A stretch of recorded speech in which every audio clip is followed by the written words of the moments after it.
At last, we are ready to start a Nessus vulnerability scan.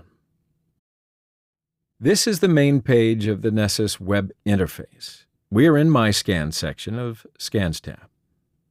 At the upper left corner, click New Scan. First, Nessus asks for the scanner. We have seen them before, so here we can choose the most suitable one for our scan. But in the home version of Nessus, unfortunately, some scans are disabled. If you click Internal PCI Network Scan, for example, the application redirects you to the Nessus website to buy Nessus Professional. There are also available scanners like Basic Network Scan, or alternatively, go to User Defined tab and select your own policy. This is the policy we defined in the previous lecture, so I chose this. Now, give a name to your scan. As you can see in the right side of the name field, the required fields are identified by Nessus. So write a description if you want. Select the folder for the outputs, and define the targets. You can list the hosts in Targets field one by one.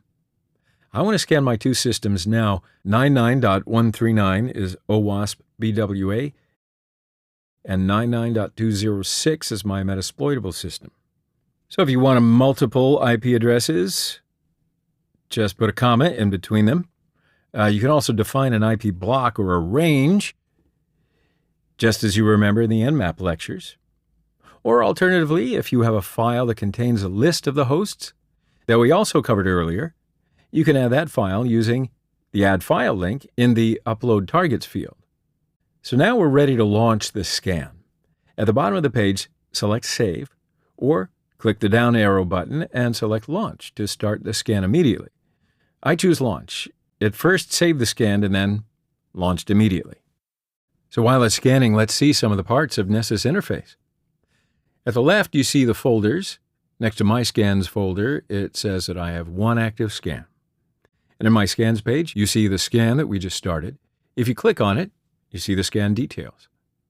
There are three tabs here: Hosts, Vulnerabilities, and History. When you click on the Vulnerabilities tab, you see the vulnerabilities found during the scan. Here we already have some results. Now click the Hosts tab to turn back.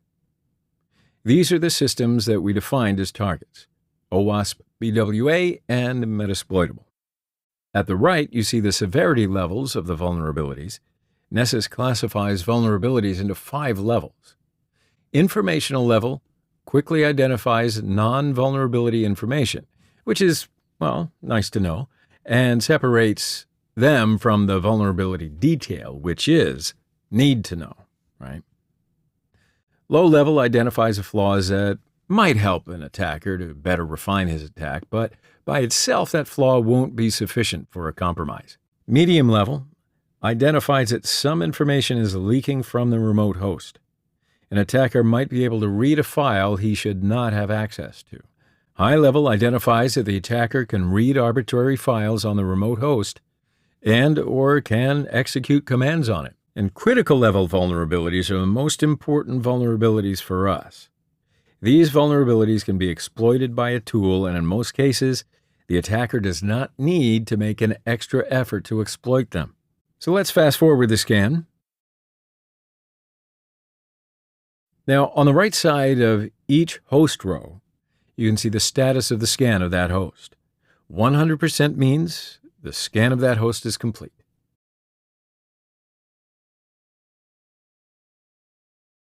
Did you know you can ping the hosts sometimes to understand that they're still alive?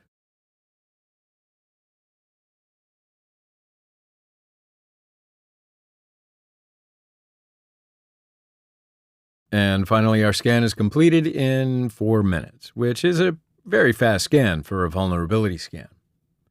Now let's click the Metasploitable to go to the vulnerabilities of that host. Here are the vulnerabilities of the Metasploitable machine found by this scan. Please note that there might be other vulnerabilities that cannot be found by Nessus with the policy that we used. The vulnerabilities are ordered by severity levels by default, and I think that's a good idea. The vulnerabilities in the critical severity level are the most important ones for us again. So click on a vulnerability to see the details of it. So here we have the name of the vulnerability, a brief description, a solution method, and the links to learn more about it, and last, the host and the port where the vulnerability lives. At the right side of the screen, you see some additional and important information about the vulnerability. So for this particular vulnerability, Nessus says that we can exploit it using Core Impact, which is a commercial and very powerful exploitation tool. And here are the scores of this vulnerability. 10.0 is perfect for us. So click Back to Vulnerabilities to go back to the list of the vulnerabilities. Here there is another vulnerability which says the VNC server is running on the host and its password is password. If that's true, and if there's no additional measure to protect the host, we can access that host very easily. I'll show you. Let's test it. Go to the terminal screen and run the VNC viewer by typing xVNC viewer and hit enter. If you don't have VNC viewer installed on your Kali, type apt-get install xVNC viewer and hit enter. Type the IP address of Metasploitable as the VNC server and hit enter. And now type password as the password and hit enter again. And voila, we are in the system. I use the womi Linux command to learn the user that I've caught, and uname-a to learn the operating system and the kernel details. Ifconfig to see the information about the network interfaces, etc. Now type rm-rf/. No, just kidding, don't do that.